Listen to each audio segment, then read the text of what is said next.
Hello friends, simply উর্মিতে আপনাদের সকলকে স্বাগত রইল। আশা করি আপনারা সকলেই খুব ভালো আছেন। আজ আমি হাজির হয়েছি একটা ডেজার্ট রেসিপি নিয়ে। দেখে কি বুঝতে পারছেন কিসের এটি? বুঝতে পারছেন না? না তো চলুন দেখিয়েই দিই। আর এটি খেতে দুর্দান্ত, দেখতে যেমন সুন্দর খেতেও তেমন সুন্দর। খাওয়ার পরে মিষ্টি খেতে অনেকেরই খুব ভালো লাগে। তো এটা যদি ঘরে বানিয়ে রাখা যায় আর ঘরে থাকা উপকরণ দিয়ে, তাহলে তো কথাই নেই। তো দেখুন, কুমড়ো চলে এলো। তো এটা কিন্তু কুমড়োর তৈরি, আর এর সাথে একটা জিনিস মেশাবো, চলুন দেখে নিই বানাতেই। তো কুমড়োটা আমি দু টুকরো করে ছিলে নিয়েছি, নিয়ে ধুয়ে গ্রেট করে নিয়েছি। গ্রেটারের বড় অংশটা দিয়ে, বড় গ্রেটার দিয়ে গ্রেট করে নিয়েছি। ছোটটা দিয়ে করলে কুমড়ো খুব তাড়াতাড়ি গলে যায়, ওই জন্য বড়টা দিয়েই করেছি। এবার 2 টেবিল স্পুন ঘি দিলাম। খুব বেশি ঘিও এতে লাগে না। ঘিটা গরম হলেই আমি কুমড়োগুলো দিয়ে দিলাম। দিয়ে এবার ওই ঘিয়ে কুমড়োটা ভেজে নেব। এখন কিন্তু আমি গ্যাসটাকে হাই ফ্লেমে রেখেছি। তারপরে কিছুক্ষণ পরে আমি একটু মিডিয়াম ফ্লেমে করে দিয়েছিলাম। দিয়ে বেশ কিছুক্ষণ ধরে আমি এটাকে ভেজে নিয়েছি, 4 থেকে 5 মিনিট সময় নিয়ে।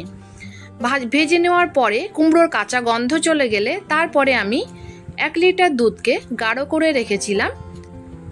এটা 1/2 লিটার হয়ে গেছে, সেই দুধটা আমি দিয়ে দিয়েছি। এবার দেখুন, 2টো ছোট এলাচ আমি খোসা সমেত থিতো করেছি, তাহলে গুঁড়োটা মাঝখানেই হয়ে গেছে। এবার ওর ভিতর থেকে আমি গুঁড়োগুলো দিয়ে দিচ্ছি, খোসাটা দিলাম না, মুখে পড়বে তখন খেতে ভালো লাগবে না। এবার দেখুন, দুধটা দিয়ে হতে থাকুক। এবার 2টো ডিম আমি ফাটিয়ে নিয়েছি, ওই দুধের পাত্রেই আমি ডিম 2টো ভেঙে নিয়েছি। দিয়ে খুব ভালো করে এটা একটু ফেটিয়ে নেব। এই ফক দিয়ে ফেটালেই হবে, বা বিটার দিয়ে ফেটিয়ে নিলেও হয়। এবার দেখুন, দুধটা বেশ গাঢ় হয়ে এসেছে আর কুমড়োটা একদম গলে গেছে। এবার ফেটানো ডিমটা আমি দিয়ে দিলাম। দিয়ে খুব শীঘ্রই খুব তাড়াতাড়ি এটাকে নাড়তে হবে, যেন এক জায়গাতে জমাট না বাঁধে। তো ঘন একটু হাই স্পিডে এটাকে নাড়তে হবে। ভালো করে নেড়ে চেড়ে এটাকে আরো শুকনো করে নিতে হবে। ভালো করে ডিমটা মিশে গেলেই, আর এটা অবশ্যই হাই ফ্লেমে রেখেই করতে হবে। তারপরে এটা লো ফ্লেমে আমি রেখেছিলাম। রাখার পরে এবার দেখুন, এখনো কিন্তু রস আছে। তো এই সময়ই আমি মিশিয়ে দেব চিনি।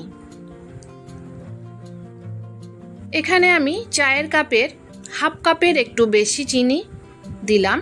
মিষ্টিটা আপনারা আপনাদের পছন্দ মতো ব্যবহার করবেন। চিনিটা দিয়ে খুব ভালো করে আমি এটাকে পাকিয়ে নিয়েছি। এটা পাকাতে আমার মিনিমাম 7 থেকে 8 মিনিট সময় লেগেছে।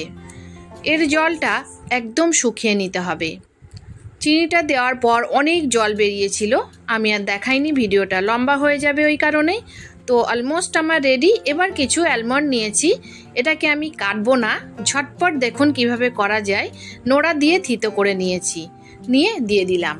কাটারও ঝামেলা নেই, তো খুব তাড়াতাড়ি এটা হয়ে যায়। আর এটা বানাতে অন্য কাজও আপনি করে নিতে পারেন। তো এটা একদম রেডি হয়ে গেছে। আর ঘি কিন্তু দেখলেন আমি অল্পই ব্যবহার করেছি। তো কেমন লাগলো আমার এই কুমড়োর হালুয়া?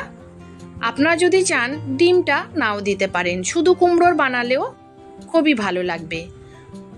তো যদি আমার এই কুমড়োর হালুয়া ভালো লেগে থাকে, অবশ্যই লাইক, শেয়ার, কমেন্ট করতে ভুলবেন না। আর যারা আমার চ্যানেলটি নতুন দেখছেন, সাবস্ক্রাইব করে আমার পাশে থাকার অনুরোধ জানাচ্ছি।